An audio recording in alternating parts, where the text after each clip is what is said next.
नमस्कार सर्वांना. प्रत्येकजण दिवाळीची अगदी आतुरतेने वाट पाहत असतो. याचं कारण म्हणजे दिवाळीचा सण आपल्याला एक वेगळाच उत्साह आणि सकारात्मक ऊर्जा देऊन जातो. ही ऊर्जा आपल्याला वर्षभर कामात येते. दिवाळीच्या निमित्ताने आपण आपल्या प्रिय व्यक्तींना, नातेवाईकांना भेटतो. घरामध्ये फराळ, सजावट, रांगोळी यांची रेलचेल चालू असते. यंदा 28 ऑक्टोबरपासून आपण वसुबारसेपासूनच दिवाळी सुरू झाली असे म्हणतो. तर दिवाळीला सुरुवात 28 ऑक्टोबरपासून होत आहे. आणि दिवाळी म्हटली की आपण स्वच्छतेच्या कामाला खूप जास्त महत्त्व देतो. याचं कारण म्हणजे दिवाळीमध्ये आपण जी लक्ष्मीची पूजा करतो त्या देवी लक्ष्मीला स्वच्छता सर्वाधिक प्रिय आहे. आणि माता लक्ष्मी चंचल स्वभावाची असल्यामुळे तिला आपल्या घरामध्ये टिकून ठेवणं सुद्धा तितकंच जिकिरीचं आहे. ज्या घरामध्ये स्वच्छता आणि शांतता असते तिथे माता लक्ष्मी सर्व काळ नांदते. रोजच्या धावपळीच्या जगामध्ये आपण घरामध्ये वरवरची साफसफाई तर करतो, पण दिवाळीची साफसफाई करताना तुमच्याही घरामध्ये या अवस्थेत वर्षानुवर्ष पडलेल्या वस्तू असतील तर त्या नक्की काढून टाका. व्हिडिओमध्ये आपण याबद्दलची माहिती जाणून घेणार आहोत, त्यामुळे व्हिडिओ संपूर्ण पहा. माहिती व्यवस्थित ऐका आणि कमेंट्समध्ये लिहा जय माता दी. चला तर मग व्हिडिओला सुरुवात करूया. मंडळी, एक एक करून मी तुम्हाला सर्व माहिती व्यवस्थित समजावून सांगते. तुम्हाला साध्या सोप्या भाषेत समजावून सांगता यावं हाच माझा प्रयत्न असतो. बघा, शास्त्रानुसार काही वस्तू आपल्याला आपल्या घरामध्ये अजिबात ठेवायच्या नाही आहेत.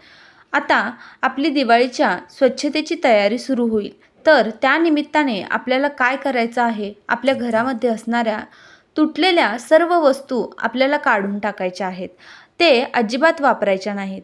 कधीकधी आपण एखादी वस्तू तुटली, फुटली किंवा थोडीफार चिरली तर लगेच टाकून देत नाही. आपण तिच्यामध्ये खूप जास्त जीव घालून बसतो, विशेषतः महिला वर्ग. कारण किचनमधल्या काही वस्तू असतील किंवा घरामध्ये असलेल्या काही वस्तू असतील तर साहजिक आहे काही वस्तू महिलांना कन्यादानामध्ये आलेल्या असतात. लग्नामध्ये माहेरकडून आलेली एकही वस्तू त्यांना टाकून देऊ वाटत नाही.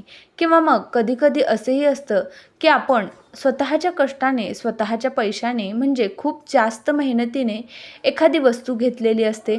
मग ती वस्तू जेव्हा फुटते, तुटते तर मग ती टाकून देण्याचा आपल्याला काही लवकर मन होत नाही. कधीकधी असंही होतं की आपण त्या वस्तूला पर्याय म्हणून दुसरी वस्तू घेतलेली असते, तरी पण आपण ती टाकत नाही. पण मग बघा, या वस्तूमुळे आपल्या घरामध्ये नकारात्मक ऊर्जा तयार होते आणि त्याचा परिणाम म्हणून घरामध्ये वादावादी सुरू होतात किंवा इतर काही समस्या होतात की ज्यांचा सामना करायला आपल्याला जरा अवघड होतं. त्यामुळे दिवाळीच्या स्वच्छतेच्या निमित्ताने तुम्ही त्या वस्तू काढून टाका, त्यांची योग्य पद्धतीने विल्हेवाट लावा. बरेच भंगारवाले दिवाळीच्या वेळी फिरत असतात आणि त्यांनासुद्धा या वस्तूंची गरज असते. त्यातूनच त्यांची रोजीरोटी चालते. तर दोन्हीही फायदा होईल की तुमच्या घरात या वस्तू राहणार नाहीत, म्हणजे एक प्रकारे तुमच्या घरातून दरिद्री निघून जाईल आणि त्यांनाही एक प्रकारे त्या वस्तू विकून किंवा ते लोक त्यांचे जे काही करतात त्यातून त्यांची रोजीरोटी सुटेल. तर दोन्ही फायदे होतील. त्यामुळे या वस्तू तुम्ही अजिबात ठेवू नका, काढून टाका. भलेही तुम्ही वापरत नसाल, धूळ खात पडल्या असतील तर तुमचा तो कोपरा तुम्हाला स्वच्छ करून घेण्याचं काम करायचं आहे. कारण दिवाळी हा सुखसमृद्धीचा सण आहे. दिवाळीला घराची साफसफाई करताना सर्वात आधी घरातील तुटलेल्या काचेच्या वस्तू फेकून द्या. खिडकीच्या काचा तुटल्या असतील तर त्या दुरुस्त करून घेण्याचं काम तुमचं आहे. घरामध्ये बंद पडलेली घड्याळं अजिबात ठेवू नका. कधीकधी आपल्याला घड्याळाची डायल खूप आवडत असते किंवा त्याचा असणारा बेल्ट आपल्याला खूप आवडतो किंवा खूप मेहनतीने आपण ते घड्याळ घेतलेलं असतं. त्यामुळे ते खराब झालं किंवा बंद पडलं तर आपण काही ते लवकर फेकून देत नाही. शोपीस का होईना किंवा आठवण का होईना म्हणून आपण ते आपल्या घरात ठेवावं हा आपला अट्टहास असतो. पण बघा, घड्याळाचे महत्त्व काय आहे? आपल्याला वेळ दाखवणे. त्याच पद्धतीने जेव्हा हे घड्याळ बंद पडतं तेव्हा ते वेळ दाखवण्याचं सुद्धा बंद करतं. आपल्याला ते वेळ दाखवत नाही. तर मग काय होतं की बंद पडलेलं घड्याळ माणसाच्या प्रगतीची सुद्धा वेळ थांबवतं. असं आपल्या वास्तुशास्त्रामध्ये म्हटलेलं आहे. त्यामुळे बंद पडलेलं घड्याळ अजिबात ठेवू नका. शक्य झालं तर दुरुस्त होत असेल तर दुरुस्त करून घ्या आणि नसेल होत तर जीव न घालता तुम्हाला ते भंगारमध्ये टाकून द्यायचं आहे. त्याचबरोबर दिवाळीची स्वच्छता करताना तुटलेले फ्लॉवर पॉट असतील, म्हणजेच काय आपल्या घरामध्ये ठेवलेल्या शोपीस फुलदाण्या असतील आणि आता त्या भरपूर खराब झाल्या असतील, त्याचबरोबर काही निसर्गचित्र आपण भिंतीवर लावत असतो आणि तीसुद्धा तुटली असतील किंवा डागाळले असतील तर खराब झाले असतील तर तुम्ही ती काढून टाकायची आहेत. दिवाळीच्या निमित्ताने किंवा नंतर जेव्हा शक्य होईल तेव्हा तुम्ही आत्ताच्या फॅशननुसार ती नवीनसुद्धा घेऊ शकता. त्याचबरोबर ज्या वस्तू आपल्या ज्या इलेक्ट्रॉनिक असतात त्या रिपेअर होणार असतील तर दुरुस्त होणार असतील, दिवाळीच्या निमित्ताने पहिल्यांदा दुरुस्त करून आणा आणि दुरुस्त होणार नसतील तर तुम्हाला त्या भंगारमध्ये टाकून द्यायच्या आहेत किंवा त्यांची योग्य पद्धतीने विल्हेवाट लावायची आहे. बघा, घराची स्वच्छता आपण करून घरातील मोडक्या थोडक्यात तुटलेल्या वस्तू किंवा खराब झालेल्या वस्तू आपण काढून टाकू, पण त्या काढून टाकत असताना आपल्याला त्या बाहेर कुठेही फेकून द्यायच्या नाहीत. प्रत्येक गोष्ट जशी तयार होते ती या अर्थाने किंवा त्या पद्धतीनेच तयार होत असते की तिची विल्हेवाट लावायची काय सोय असेल किंवा ती नष्ट करण्याची काय सोय असेल, हा सगळा विचार करूनच प्रत्येक गोष्ट तयार होत असते. त्यामुळे तुम्हाला या वस्तू बाहेर कुठेही फेकायच्या नाही आहेत. काही जण काय करतात, घरामध्ये देवपूजेचे साहित्य असेल किंवा ज्या वस्तू विसर्जित करायच्या सांगितल्या असतील, उचला बॅगेत भरा आणि पाण्यात नेऊन फेका, या गोष्टी करतात. तर तसं आपल्याला अजिबात करायचं नाही आहे.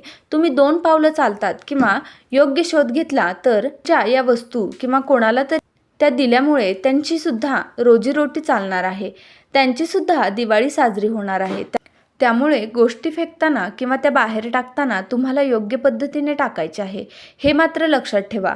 बघा, तुमच्या घरामध्ये जुने रेडिओ असतील, TV असतील, बंद पडलेले मोबाईल, आजकाल वेळेनुसार माणूस लगेच नवीन मोबाईल घेतो आणि जुने आत्ता कालबाह्य झालेले मोबाईल घरामध्ये पडून असतात, तर ते सुद्धा तुम्ही व्यवस्थित ठिकाणी देऊन टाका. त्याचबरोबर तुमच्या घराचे दरवाजे असतील, टॉयलेट बाथरूमचे दरवाजे असतील, तुमचा मेन गेट असेल बाहेर आणि त्याच्यामधून जर करकर आवाज येत असेल तर त्याच्या बिजागरा ज्या असतात दारांच्या वगैरे, तर त्या गंजल्या की त्याच्यामधून आवाज येतो. तर तुम्हाला काय करायचं आहे, एका बाटलीमध्ये तेल भरायचं आहे आणि कोणतंही तेल तुम्ही घेऊ शकता आणि त्या बिजागरांच्या वर थोडं थोडं तेल जर तुम्ही सोडलं, अगदी थोडंसं, तर त्या दाराच्या कडीतून किंवा गेटमधून अजिबात त्याचा आवाज येणार नाही. त्यांना फक्त वंगणाची गरज असते. काहीतरी त्याच्यावर आपण ऑइल, तेल किंवा काहीतरी सोडलं की तो आवाज बंद होतो. पण जेव्हा आपण याच्याकडे दुर्लक्ष करतो, दारांमधून गेटमधून असं कर्कश आवाज येत राहतो, तेव्हा आपल्या घरामध्ये सुद्धा कर्कर वाढते, म्हणजेच काय, भांडण वाढतात. तर या गोष्टींची काळजी तुम्हाला दिवाळीच्या निमित्ताने घ्यायची आहे. तुम्हाला घरच्या घरी या गोष्टी करता येत नसेल तर प्रत्येक गोष्टीसाठी आजकाल माणूस उपलब्ध असतो, तर मग त्या माणसांना तुम्ही बोलवा आणि दाराखिडक्यांची किंवा गेटची व्यवस्थितपणे दुरुस्ती करून घ्या. घरामध्ये तुम्ही जुनी भांडी ठेवलेली असतील, महिला वर्ग प्रत्येक गोष्टीमध्ये खूप जीव घालण्याचा प्रयत्न करतो आणि साहजिक आहे, महिला संसार अगदी म्हणजे काटकसरीने करत असतात. चांगली गोष्ट आहे, लक्ष्मीने वागावं तसंच. पण आता आपण काळानुसार थोडंफार बदल जर करायचं म्हटलं तर ज्या गोष्टींमध्ये खरंच जीव घालण्याची गरज नाही आहे ते आपण करू नये. मी सुद्धा एक महिला आहे, पण मी तुम्हाला हे सांगत आहे कारण आपणही प्रत्येकजण आपल्या घरात गोष्टी बघत असतो की आपली आई असेल, आपली काकू असेल किंवा आपण स्वतः असू. बऱ्याच वेळा काही गोष्टी फेकून देण्याची वेळ येते, पण आपण काही त्या टाकत नाही. पण आता आपण थोडंफार सुधारलं पाहिजे असं मला वाटतं. त्याचबरोबर लहान मुलांची खेळणी असतील, सजावटीच्या काही वस्तू असतील, कपडे, चप्पल, फाटलेल्या चादरी त्वरित तुम्हाला घरातून बाहेर काढायच्या आहेत. आणि दिवाळीमध्ये आपण मागच्या वर्षी जे दिवे घेतलेले होते त्यातल्या त्यात जर ते मातीचे असतील तर मग तुम्हाला शक्य झालं तर ते दिवे स्वच्छ करून पहा आणि स्वच्छ करून, पण जर ते काळपट राहणार असतील तर मग मातीचे दिवे एवढेही काही महाग भेटत नाहीत आणि जे लोक मातीचे दिवे सामान या दिवाळीच्या निमित्ताने विकतात तर आपल्याकडून त्यांना काही का होईना मदत व्हावी यासाठी तुम्ही दिवे दिवाळीला खरेदी करायचे आहेत. 5 पंत्या का होईना तुम्ही दिवाळीला खरेदी करा. जुन्या पंत्या असतील तर त्या काढून टाका. शक्यतो जे आपण लाईटवर चालणारे दिवे वगैरे घेतो तर त्यांनी काही दिवाळीला पाहिजे तशी शोभा येत नाही. जुनं ते सोनं आपण म्हणतो त्यामुळे पण ते आपण लावल्या पाहिजे. आणि जुने जे काही दिवे असतात ते सुद्धा खराब होऊन जातात.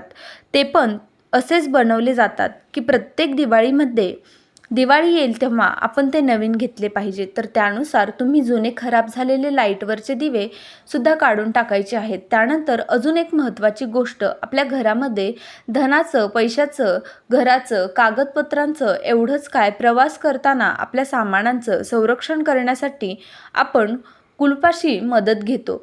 जेव्हा भाग्योदय होतो तेव्हा नशिबाचे टाळे उघडले असं आपण म्हणतो. अशी कुलपासारखी सामान्य परंतु अतिशय महत्त्वाची वस्तू बंद पडलेली म्हणजेच गंजलेली असते तर ती घरामध्ये ठेवू नका. तुमच्या करिअरला कुलूप लागेल आणि प्रगती थांबेल. त्यामुळे दिवाळीची साफसफाई करताना तुम्हाला गंजलेलं कुलूप काढून टाकायचं आहे आणि त्याऐवजी तुम्ही नवीन कुलूप या दिवशी खरेदी करू शकता. दिवाळीच्या काळात खरेदी करा किंवा नंतर करा, पण गंजलेला म्हणून तुम्ही ते घरामध्ये ठेवलेलं असेल किंवा आता तुम्ही ते वापरत नसाल तर ते काढून टाकण्याची वेळ दिवाळीच्या निमित्ताने आलेली आहे, हे तुम्ही लक्षात घ्या. बघा, घरामध्ये अडगळ करण्याची सवय आपल्याला घातक ठरते. नवीन जोडे घेऊन सुद्धा, म्हणजेच काय, चप्पल बूट नवीन घेऊन सुद्धा जुन्या तुटलेल्या चपलांमध्ये आपला जीव अडकलेला असतो. कधीतरी कामी येतील म्हणून चपलांची पोती प्रत्येक घरामध्ये कोपऱ्यात पडून असतात किंवा व्यस्त पडून असतात. परंतु वास्तुशास्त्र असं सांगतं, झिजलेल्या चपला आपण केलेल्या संघर्षाचे प्रतीक आहेत. त्यांचा वापर झाला की टाकून द्या, अन्यथा तुमच्या आयुष्यात देखील संघर्ष वाढेल. यानंतरची पुढची महत्त्वाची गोष्ट आहे ती म्हणजे आपल्याकडे असणारे कपडे. कपड्यांबद्दल मला तुम्हाला काही महत्त्वाचं सांगायचं आहे. बघा मंडळी, पूर्वीच्यासारखी आत्ताची परिस्थिती अजिबात राहिलेली नाही. पूर्वीच्या काळी आपण दिवाळीची हे सगळेजण आतुरतेने वाट पाहत असायचो. ते कशासाठी? कारण दिवाळीला आपल्याला नवीन कपडे घेता यायचे. म्हणजेच काय, दिवाळी कधी येईल आणि मला नवीन कपडे कधी घेईल हे आपण म्हणायचो. पण आता आपण कारण शोधतो की कोणता सण कधी येईल किंवा हे निमित्त आहे, चला नवीन कपडे घेऊया. आणि असं करता करता आपल्याकडे कपड्यांचे ढिगच ढिग असतात. म्हणजे प्रत्येक कपडा, त्याच्यावर मॅचिंग ज्वेलरी, बांगड्या किंवा मुलांचं जरी म्हणायचं झालं तरी पण कुर्ता, त्यावर मॅचिंग सगळं काही किंवा मग त्यांना जे आवश्यक असतं त्याच्यावर ते सगळं काही घेतलं जातं. आणि आपल्याकडे कपाटामध्ये सुद्धा ठेवायला जागा नाही, इतके कपडे असतात. पण या कपड्यांची वापरून झाल्यावर किंवा आता ते खराब झाले आहेत, फाटले आहेत किंवा आपल्याला ते येत नाहीत अशी स्थिती झाली असेल तर ते कपडेसुद्धा तुम्ही योग्य पद्धतीने त्यांची विल्हेवाट लावा. बघा, बरेचसे जण असे काही असतात जे आपल्याला रस्त्यावर लहान मुलं बाळं यांची कुटुंब अशी घेऊन फिरताना दिसतात आणि आपल्याकडे ते काहीतरी मागत असतात. त्यांच्या अंगावरचे कपडे आपण जर पाहिले तर खूप मळके किंवा फाटलेले वगैरे असतात. तर मग आपण हे कपडे तसेच जीव घालून आपल्या घरामध्ये साठवून ठेवण्यापेक्षा एक उपक्रम चालवावा. अशी माणुसकीची भिंत म्हणून बरेच जण बघा उपक्रम चालवतात आणि तिथे कपड्यांच्या पिशव्या लटकलेल्या असतात. तिथे लिहिलेलं काय असतं की तुम्हाला जे कपडे वापरायचे नाही किंवा जे आता तुम्हाला येत नाहीत, तुम्ही ते इथे पिशव्यांमध्ये ठेवून जा, जेणेकरून इथे येणारा जो कोणी गरजू व्यक्ती असेल त्याला ते कपडे येणार असतील तर तो घेऊन जाईल. अशा पद्धतीने तुम्ही ते कपडे दान करू शकता, जेणेकरून तुम्ही वापरलेले कपडे वापरून सुद्धा कोणीतरी आनंदित होईल. त्याचबरोबर आपल्या घरामध्ये बऱ्याच वेळा देवी देवतांच्या संबंधित काही ग्रंथ असतात, पुस्तकं असतात, देवी देवतांच्या मूर्ती असतात, फोटो असतात. तर त्यापैकी काही ग्रंथ, काही पुस्तिका आता खराब झाल्या असतील, डागाळल्या असतील तर त्यासुद्धा तुम्हाला व्यवस्थितपणे विसर्जित करायच्या आहेत. तर काय करायचं, शक्यतो जिथे पूजा अर्चनचं सामान मिळतं तिथे जर ग्रंथ ही मिळत असतील तर त्यांना विचारून पहा तुम्ही घेता का. कारण त्या व्यक्तींना सर्व माहिती असतं की आपण पुढे हे ग्रंथ पुन्हा चांगले पूर्वीसारखे कसे तयार करू शकतो. आणि काही आयडिया नसेल तर काय करायचं, कागद हा आपल्याला वनस्पतींपासूनच मिळतो. तर मग ते ग्रंथ म्हणजे शक्य असेल तर काय करायचं, तुम्ही एखाद्या मोठ्या टपामध्ये पाणी घ्यायचं, त्याच्यामध्ये ते सगळे ग्रंथ ठेवून द्यायचे आणि 4-5 दिवस जर तुम्ही ठेवले तर ते पूर्णपणे त्या कागदांचा लगदा तयार होईल आणि तो कागदांचा लगदा तयार झाला की मातीमध्ये किंवा तुमच्या झाडांच्या कुंड्या असतात तर त्यातील माती थोडीशी काढून घ्यायची, तो लगदा त्या कुंडींमध्ये थोडा थोडा करून भरून द्यायचा आणि अशा पद्धतीने त्या कागदांचे योग्य पद्धतीने विघटन होऊन जाईल. पण नदीमध्ये किंवा तलावामध्ये, जलाशयामध्ये हे ग्रंथ असतील तर ते फेकू नका. ज्या मूर्ती भग्न पावल्या असतील, तुटल्या असतील किंवा माशी लागली असेल तर त्यांना तर मग टाकाचं एक वेळा असं आहे की आपण सोनारांना विचारू शकतो की तुम्ही घेणार का, कारण ती जी चांदी असते ती वितळून ते पुन्हा त्यापासून नवीन दागिने असतील, टाक असतील तर ते तयार करू शकतील आणि नसतील म्हणत की आम्हाला नाही पाहिजेत, याच्यातून आम्हाला काहीच घडणार नाही, तर तुम्ही काय करायचं, ज्या मूर्ती असतात तर त्यांना दहीभात देऊन पाण्यामध्ये सोडून द्यायचं आहे. काही लोकांचा व्यवसाय असा आहे की पाण्यामध्ये आपण ज्या काही वस्तू विसर्जित करतो, विसर्जनाच्या स्वरूपात टाकतो किंवा दानाच्या स्वरूपात टाकतो, तर ते लोक या वस्तूंवर काढत असतात आणि त्यांना विकून त्यातून त्यांचा गुजारा होत असतो. आपण बऱ्याच वेळा काही पूजा निमित्ताने बघा काही नाणी, पैसे पाण्यात टाकतो. चांदीचे नाग-नागिन सुद्धा सोडण्याची पद्धत आहे. काही दोष वगैरे लागला असेल, कालसर्पदोष वगैरे किंवा काही त्याचबरोबर असे टाक असतील, माशी लागली असेल, म्हणजेच काय का त्यांना किंवा मूर्तींना असे बारीक बारीक छिद्र पडतात, तर त्यांना आपण धार्मिक भाषेमध्ये किंवा आपल्याकडे एक सामान्य शब्द आहे माशी लागणे, तर मग ते सुद्धा आपण समजा सोनारांनी नाही घेतले तर पाण्यात सोडतो. मग हे लोक त्या वस्तू वर काढतात आणि त्यांना विकतात. थोडेफार जे काही पैसे त्यांना मिळतात तर त्यातूनच त्यांचे घर वगैरे चालत असते किंवा रोजचा थोडाफार खर्च सुटतो. पण आपण आपलं काम करायचं, पुढे जाऊन त्याचं काय होईल, आपण त्याचा त्याग केलेला आहे, आपण त्या वस्तू विसर्जित केल्या आहेत, म्हणजे काय, आपण त्यांचा त्याग केला, त्यामुळे पुढे त्याचं काय होणार हा विचार आपण सोडून द्यायचा आणि आपलं काम करायचं. बाकीच्या मातीच्या मूर्ती वगैरे असतील आणि तुम्हाला समजलं की घरच्या घरी जरी आपण त्या पाण्यामध्ये ठेवल्या नंतर त्या विघटन पावतील आणि आपण ती माती असेल ती झाडांना वगैरे किंवा अशा ठिकाणी टाकून देऊ की जिथे कुणीही ते ओलांडायला जाणार नाही, अशा पद्धतीने तुम्हाला त्यांचे विसर्जन करता येईल. तुमचं घर असेल, घराच्या आसपास कुठे आता पावसाळ्यानिमित्त काही काटेरी झाडं उगवली असतील आणि ज्यांचा खरंच काही उपयोग नाही आहे, तर अशी झाडंसुद्धा तुम्हाला काढून टाकायची आहेत. हवं तर दिवाळीच्या निमित्ताने तुम्ही नवीन वृक्षारोपण तिथे करू शकता. तर आजच्या व्हिडिओमध्ये मी तुम्हाला दिवाळीच्या साफसफाई निमित्ताने आपण आपल्या घरातील अडगळ कशा पद्धतीने काढून टाकावी, आपण जर ती सांभाळून ठेवत असू तर वास्तुशास्त्राच्या दृष्टीने आपल्याला कोणकोणत्या समस्यांना सामना करावा लागू शकतो याबद्दल सुद्धा सांगितलं आहे. तर तुम्ही सुद्धा दिवाळीच्या साफसफाईच्या निमित्ताने या वस्तू काढून टाका, जेणेकरून घरातली दरिद्री कायमची निघून जाईल, अलक्ष्मीचा नाश होईल आणि माता लक्ष्मीचा सुखासुखी तुमच्या घरामध्ये आगमन होईल. व्हिडिओ तुम्हाला कसा वाटला कमेंट करून नक्की कळवा. आवडला असेल तर लाईक करा, जास्तीत जास्त लोकांना पाठवा आणि याच पद्धतीचे नवनवीन माहितीचे व्हिडिओ पाहण्यासाठी आजच आपल्या चॅनलला सबस्क्राईब करा. व्हिडिओ पाहिल्याबद्दल तुम्हा सर्वांचे खूप खूप धन्यवाद आणि दिवाळीच्या सर्वांना खूप खूप हार्दिक शुभेच्छा. धन्यवाद.